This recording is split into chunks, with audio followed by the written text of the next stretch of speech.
It was a quiet morning at Ridgeway High School, the kind of morning when everyone moved fast, trying to reach class before the bell.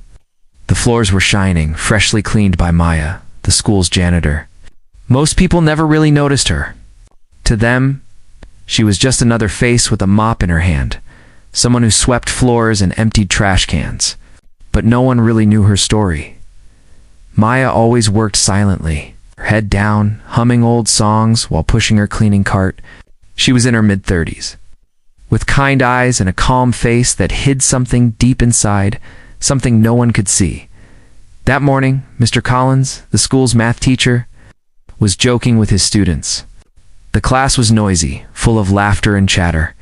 On the board, there was a huge calculus problem, lines of symbols, numbers and letters that most students didn't even want to look at. Mr. Collins turned around, shaking his head.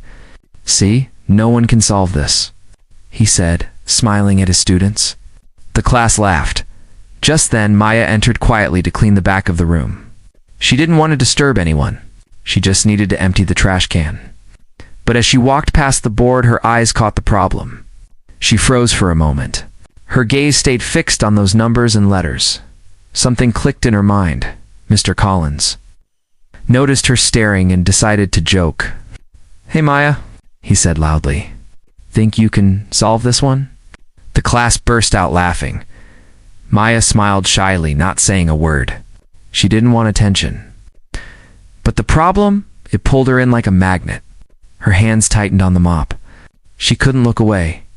"Come on, Miss Genius," one student teased. Everyone laughed again, but Maya didn't move. There was silence for a few seconds. Then Maya slowly put down the mop, wiped her hands on her apron, took a piece of chalk from the teacher's desk.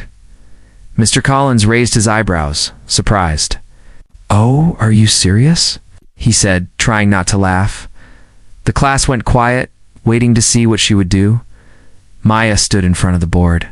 Her hands trembled a little, but her eyes were sharp, focused. Then she began to write. At first, everyone thought it was a joke.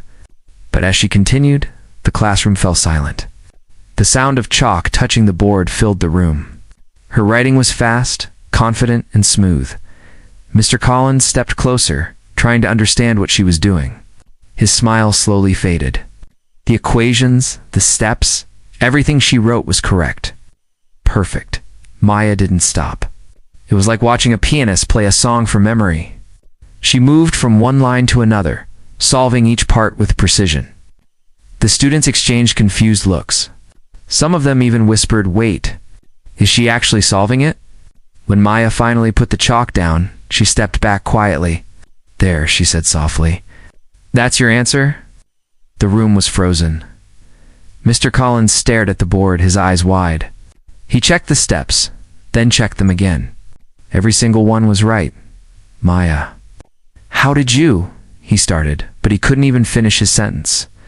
She just smiled and picked up her mop again. "I used to like math," she said simply. Then she turned around and left the room. No one said a word for a long moment.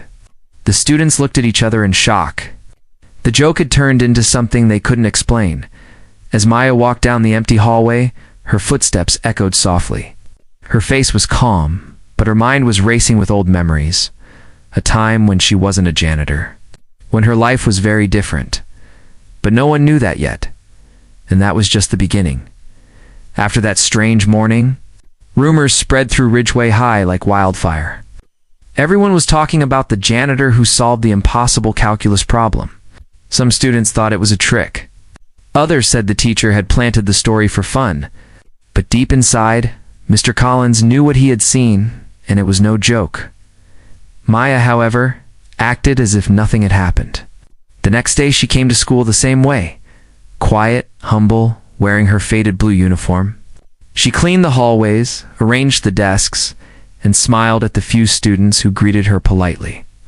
But behind that smile, there was a storm of memories she'd tried to keep buried.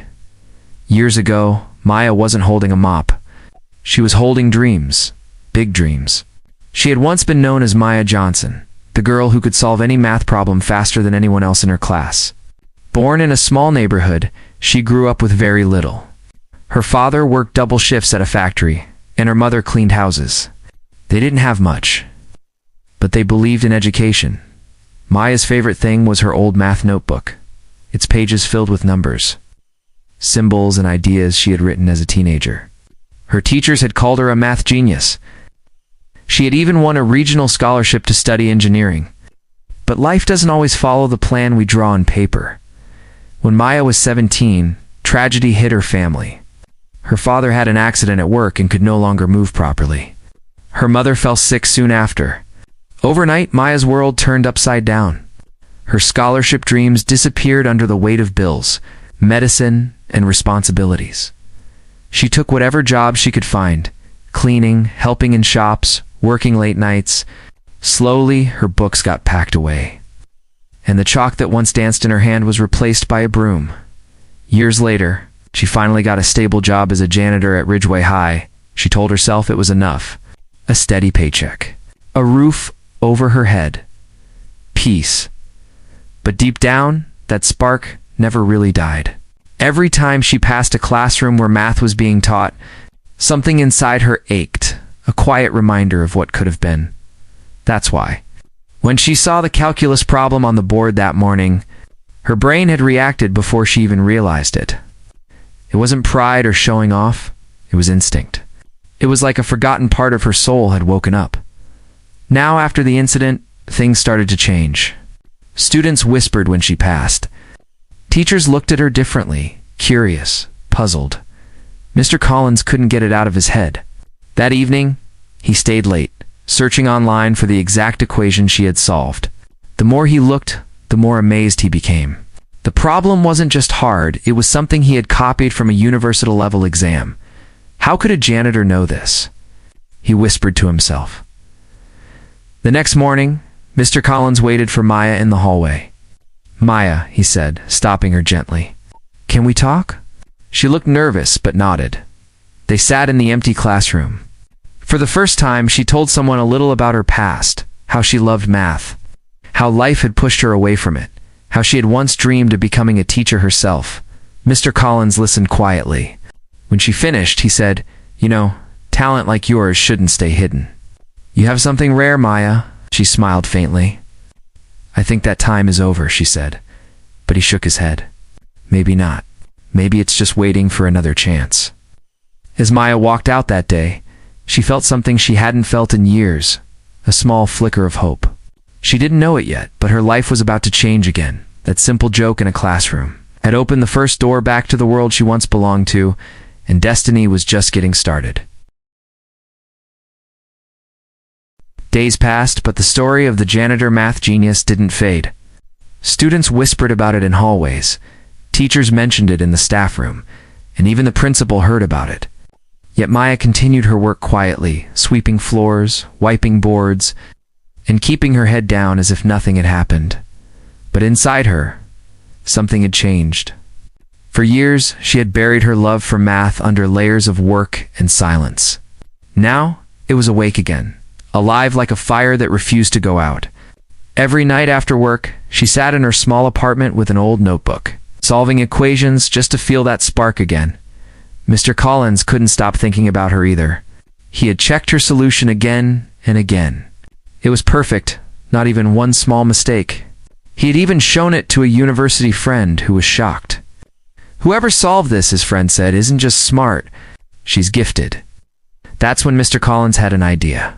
He wanted to test Maya again, not to mock her this time, but to prove her talent in front of everyone. So one Friday morning, during the school assembly, he made an announcement. Next week, he said, Ridgeway High will host a small math challenge. It's open to anyone, students, staff, or even our wonderful janitorial team. Students laughed at that last part, but Mr. Collins didn't smile. He meant it. Deep down, he hoped Maya would come.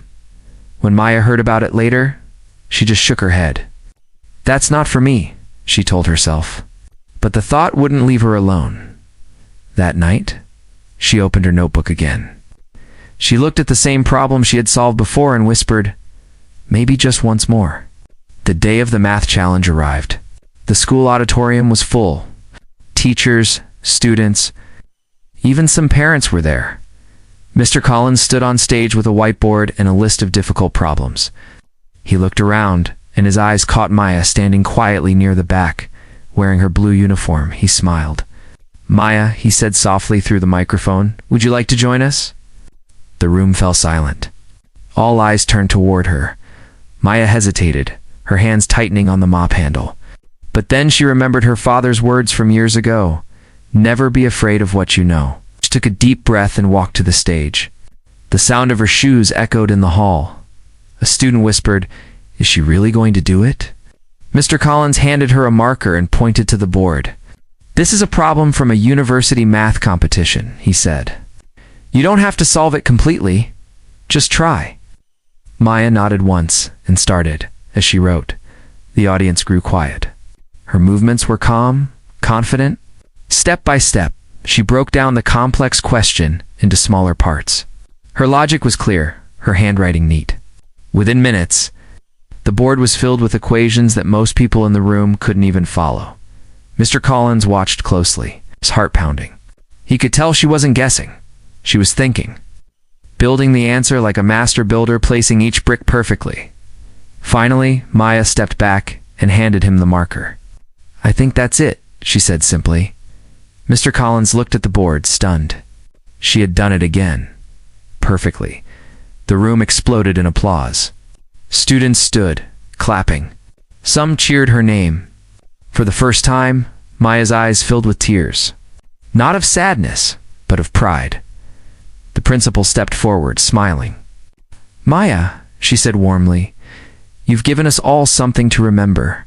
You're not just part of this school. You're an inspiration." That evening, when Maya walked home, she didn't feel invisible anymore. She felt seen. She felt alive. But what she didn't know was that someone from the audience had recorded the entire challenge. And by the next morning, the video would be everywhere. The world was about to meet the janitor who solved the unsolvable, and her real story was only beginning. The next morning, Ridgeway High woke up to something unexpected. Overnight, the short video from the school assembly had spread like fire across the internet. Someone had posted it with the caption, "A school janitor solves an impossible math problem in front of everyone." By sunrise, thousands of people had watched it. By noon, millions had got comments flooded in. "She's amazing. This woman deserves a second chance. Genius can come from anywhere." At first, Maya didn't even know. She was busy cleaning the same hallways, unaware that the world was already talking about her. But when she entered a classroom, a group of students started clapping. She froze, confused. "Maya, you're famous?" One of them shouted, holding up a phone. She looked at the screen, her face.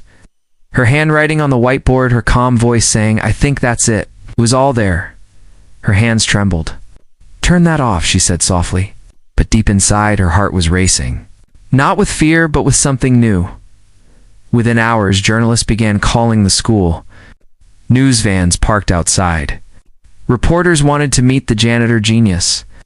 The principal was both proud and overwhelmed. Mr. Collins met Maya in the teacher's lounge. "Looks like the world finally noticed you," he said with a smile. Maya sighed. "I didn't ask for attention," she said quietly. "I know," he replied. "But maybe this is your moment." The principal called her into her office later that day. Cameras were already waiting outside the building. "Maya," she said kindly, "I think it's time people hear your story. Would you like to speak to the press?" Maya hesitated. She had spent years avoiding attention. But something in her heart whispered that maybe sharing her story could help someone else, someone like the young girl she used to be. Full of dreams but lost in struggle, so she agreed. That evening, Maya stood outside the school under the bright lights of cameras. Microphones surrounded her. Reporters asked questions nonstop. "Where did you learn math? How did you solve that equation? What's your background?" She took a deep breath. "I've always loved math," she said softly, "but life took me in a different direction. Still, I never stopped learning. Not here," she pointed to her head, "and not here." She pointed to her heart. Her words touched everyone. The clip from that interview spread even faster than the first video. She became a symbol, proof that talent can exist anywhere in anyone. Soon, emails started pouring in. A university offered her free online courses. A local news channel invited her for a live interview. Even the mayor's office sent a letter of recognition. Maya was overwhelmed. All she had ever wanted was peace, but now people called her Professor Maya, math hero, even the hidden genius. But behind her smile, she stayed humble. Every night, after all the noise of fame faded, she still sat with her old notebook, solving problems quietly under the small lamp in her apartment. One evening, Mr. Collins visited her. He brought a small box wrapped in paper. "What's this?" she asked. "Open it," he said. Inside was a brand new laptop and a note that read, "To keep solving." Her eyes filled with tears. "You didn't have to," she began, but he stopped her. "Yes, I did. The world needs people like you to remind us that greatness can wear any uniform." Days turned into weeks and Maya's story kept spreading. Schools invited her to talk to students. Newspapers called her the woman who solved more than equations. She solved stereotypes. Ow. But not everyone was happy. Some people questioned if she really did it. Others doubted her past. Maya didn't respond to the negativity. She just smiled and said, "The truth doesn't need defending. It only needs time." Time was about to reveal even more, because soon, someone from her past would see the video, someone who knew exactly who Maya used to be, and how much she had once lost. Maya's story had traveled far, across cities, countries, and even oceans. Every day brought something new. Interviews, invitations, and messages from strangers saying how her courage had inspired them. Yet among all the noise, one message stood out. It came in a plain white envelope, delivered to the school office. The handwriting was neat, almost too familiar. When Maya saw it, her heart skipped a beat. She recognized the name on the corner, Dr. Samuel Reed. He wasn't just anyone. Years ago, he had been her university professor, the one who had once believed she was destined for greatness, the one she had disappointed when she vanished without a word. Maya held the letter in her trembling hands before opening it. Inside it said, "Maya, I saw the video. I knew it had to be you. The world finally knows what I always did, that you're special. Please call me. We need to talk." For a long moment, she just stood there, frozen. Her past, the life she had buried under years of silence, was suddenly knocking on her door again. That evening, she finally called him. "Maya Johnson," his voice said softly from the other end. "After all these years, it's really you." Ah. She smiled faintly. "Yes, sir. I didn't think you'd remember." "Remember?" He laughed gently. "You were my brightest student. I never forgot. But what happened, Maya? You just disappeared." Her throat tightened. "Life happened," she said quietly. He didn't ask for details. He didn't need to. The silence between them said enough. Then his tone changed, warm and excited. "Maya, I'm running a research program now, advanced mathematics and education. We help people who lost their chance to study. I want you to join us." Not as a student, as a mentor. She blinked, shocked. "A mentor?" "Yes," he said. "You've lived both sides, the dream and the struggle. You can teach more than formulas. You can teach courage." Maya didn't know what to say. For years, she had been the one cleaning classrooms. Now, someone was offering her a place inside one again. Not with a mop, but with a marker. Still, doubt crept in. "Sir, I don't know if I'm ready. People think I'm something I'm not." Dr. Reed's voice softened. "No, Maya. You are exactly who they think you are, maybe even more." The next week, he visited Ridgeway High to meet her in person. When Maya saw him walk into the hallway, it felt like seeing a piece of her old life return, the life she thought was gone forever. Mr. Collins greeted him too, and the two teachers spent hours talking about Maya's brilliance. Finally, Dr. Reed turned to her and said, "You've always belonged in the world of math. You just took the long road back." Us? Maya smiled, her eyes glassy. "Maybe the long road teaches better lessons," she said. Word spread quickly again. The janitor who solved calculus is joining a research team. Cameras returned, but this time, Maya didn't hide. She spoke openly about her journey, how she had lost everything, how she rebuilt her courage, and how education was her real home. Her words touched hearts again. Young students began sending her letters saying, "If you can do it, so can I." Sitting alone with her notebook, she wrote something at the top of a fresh page, "From cleaner to teacher, the equation of life." But her story wasn't done yet, because the more she stepped into the light, the more her past shadows started following. Someone else, someone who had once tried to take credit for her work years ago, had seen her rise again. And this time, he wasn't happy. Maya had overcome pain and poverty. But now, she was about to face something even harder: jealousy and revenge. The final test of her courage was coming, and it would decide not just her future, but her name in history. Maya had finally stepped into the light. The world saw her not as a janitor, but as a living example of what perseverance and faith could do. She was now working with Dr. Samuel Reed's program, guiding young minds who had once been told they weren't smart enough. For the first time in years, Maya felt like she was exactly where she belonged. But peace doesn't come without tests. One morning, while Maya was reviewing a set of equations with her students, a news reporter entered the classroom holding a paper. "Maya," he said, "someone has made a serious claim against you." Maya frowned. "Claim about what?" He handed her the paper. On the front page was a headline that made her chest tighten. "Former student says janitor genius stole his work." Her eyes widened. She knew that name, Leonard Graves. Years ago, when she was still a university student, Leonard had been her classmate. He was talented, confident, and proud. Too proud. He had once worked with her on a math project. When she left school because of her family tragedy, Leonard had continued the project alone and taken full credit for it. Now, after all these years, he was back trying to destroy her reputation. Within hours, social media was buzzing again. People questioned everything.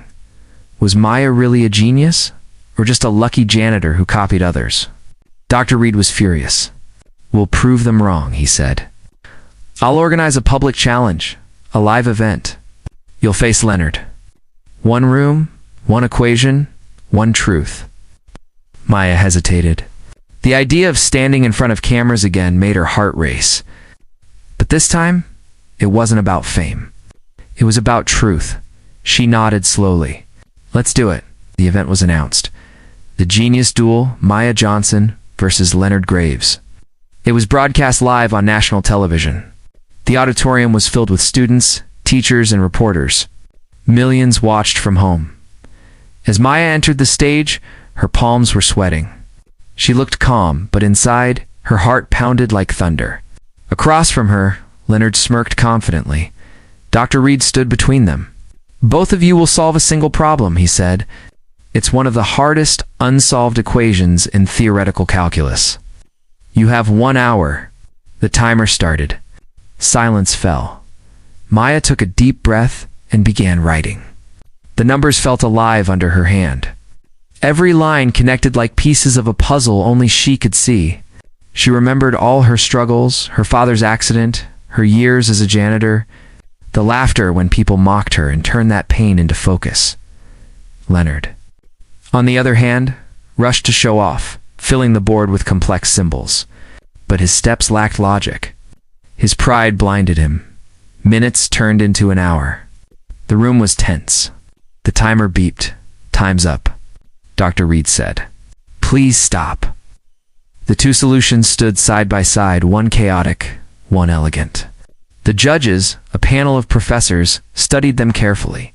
Then one of them stood up and said loudly, "Maya Johnson's solution is not just correct, it introduces a new method of solving this equation." The audience erupted in applause. Leonard's face went pale. Maya stood silently, tears in her eyes. She hadn't just won a competition, she had reclaimed her name. Reporters rushed forward, flashing cameras. "Maya, how do you feel?" One shouted. She smiled softly. "I feel free. Sometimes the hardest equations aren't written on paper. They're the ones life gives us, and we just have to keep solving until we find peace." Her words spread across the world once again. Universities reached out with offers. Books were written about her. Her name became a symbol of hope. Months later, standing at a graduation ceremony, Maya looked out at hundreds of young faces and said, "Never let anyone decide how smart you are. Genius doesn't wear a fancy suit. Sometimes it wears a janitor's uniform." The crowd stood and clapped. Maya smiled, holding her notebook close. The same old notebook she had once written in when no one believed in her. Now it wasn't just her notebook. It was her legacy, and the world finally understood genius can be born anywhere. Even in silence, even in struggle.